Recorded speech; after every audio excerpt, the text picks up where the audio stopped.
मन की भूख शेल दिवाकर की जोड़ी की सब मिसाल देते, लेकिन उसका दिल रस भरी पर आ गया। दोनों ने सारी मर्यादाएं लांघ दी।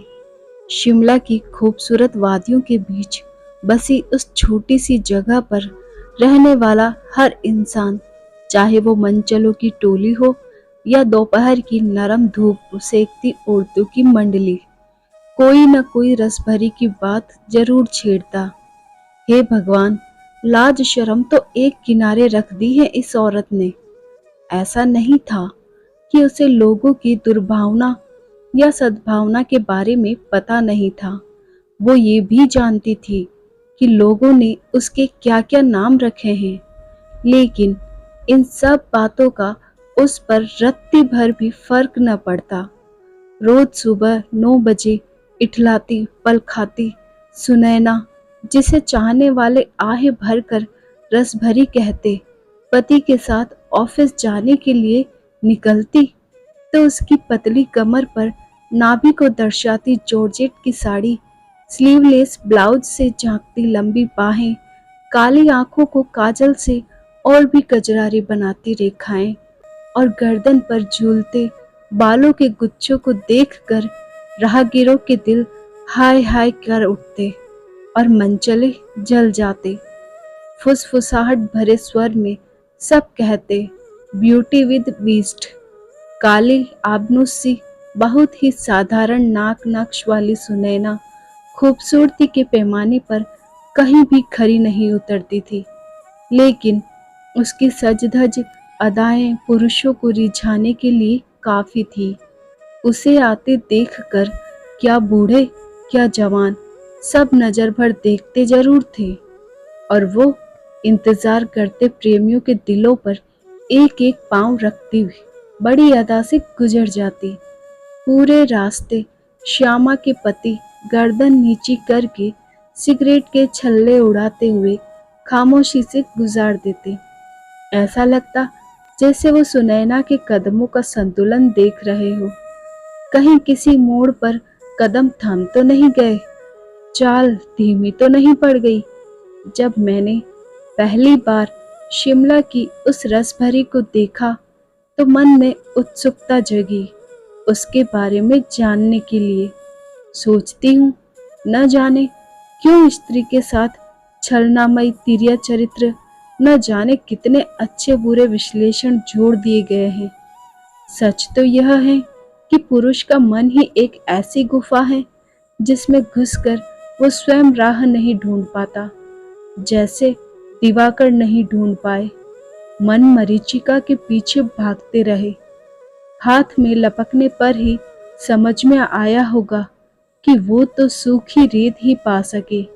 दिवाकर मेरे सहयोगी ही नहीं, पड़ोसी भी थे। तेजस्वी व्यक्तित्व और विलक्षण बुद्धि के स्वामी दिवाकर का व्यक्तित्व बेहद प्रभावशाली था। अपने ही अनुरूप शैलजा जैसी पत्नी भी पाई थी। वो प्यार से उसे शैल बुलाते थे। लोग दोनों को साथ देखकर अनायास ही कह उठते, कितनी अच्छी जोड़ी है। प्यार भी बहुत था दोनों के बीच। फिर उन दोनों के बीच सुनैना कैसे आ गई? जो कुछ होना था हो चुका। दिवाकर चाह कर भी पत्नी से शेयर नहीं कर पाए, क्योंकि उनके लिए ये सब कुछ होना ऐसा था जैसे बाढ़ का आना और उतर जाना।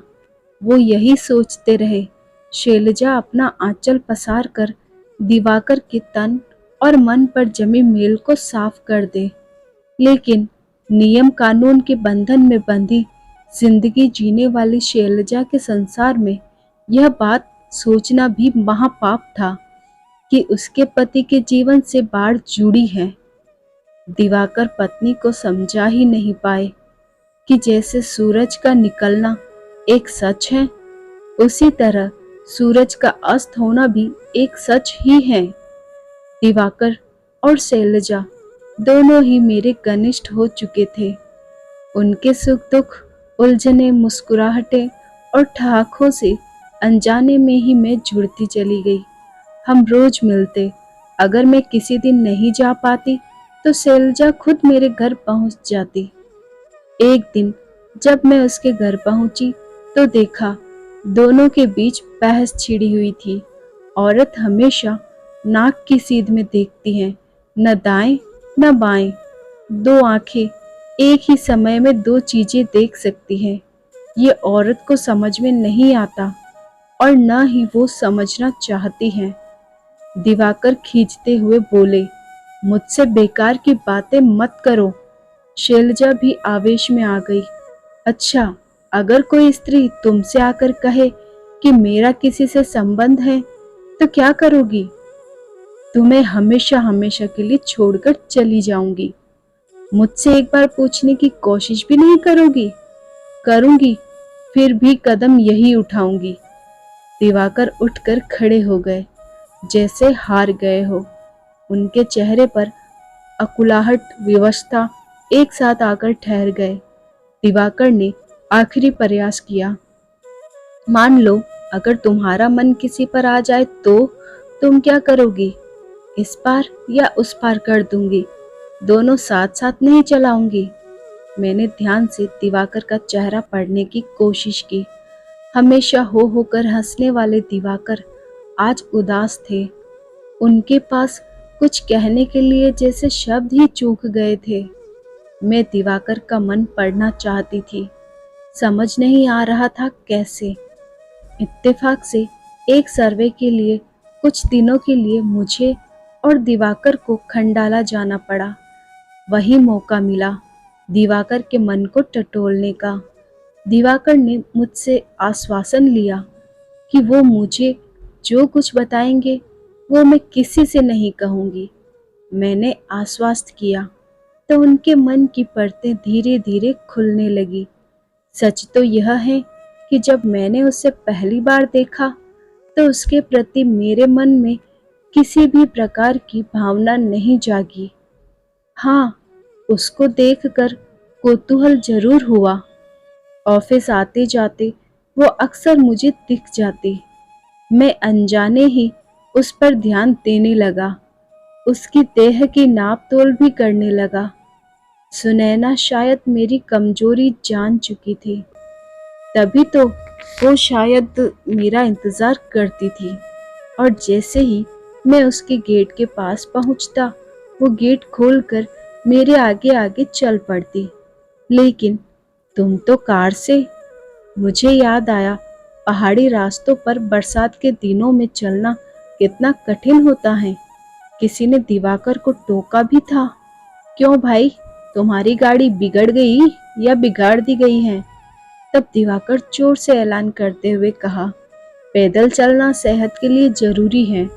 उस सेहत का राज अब खुल रहा है। शैल तुम्हें कुछ नहीं कहती थी। क्यों नहीं कहती थी? मेरे गीले कपड़ों को देखकर रोज चिढ़ते हुए कहती, इस गीले मौसम में रोज दो जोड़ी कपड़े कहाँ सुखाऊं? लेकिन मैं उसे मना लेता और वो मान भी जाती। मेरा मन शैलजा की तरफ दौड़ गया। उसका पूरा जीवन दिवाकर के इर्द गिर्द ही घूमता था। दिवाकर के आकर्षण से भी वो अनजान नहीं थी। इसीलिए दिवाकर के चारों ओर एक लक्ष्मण रेखा से खींचकर वो पहरेदारी करती। कोई भी अन्य स्त्री उस लक्ष्मण रेखा के अंदर जाती दिखती तो वो हाथ धोकर उसके पीछे पड़ जाती।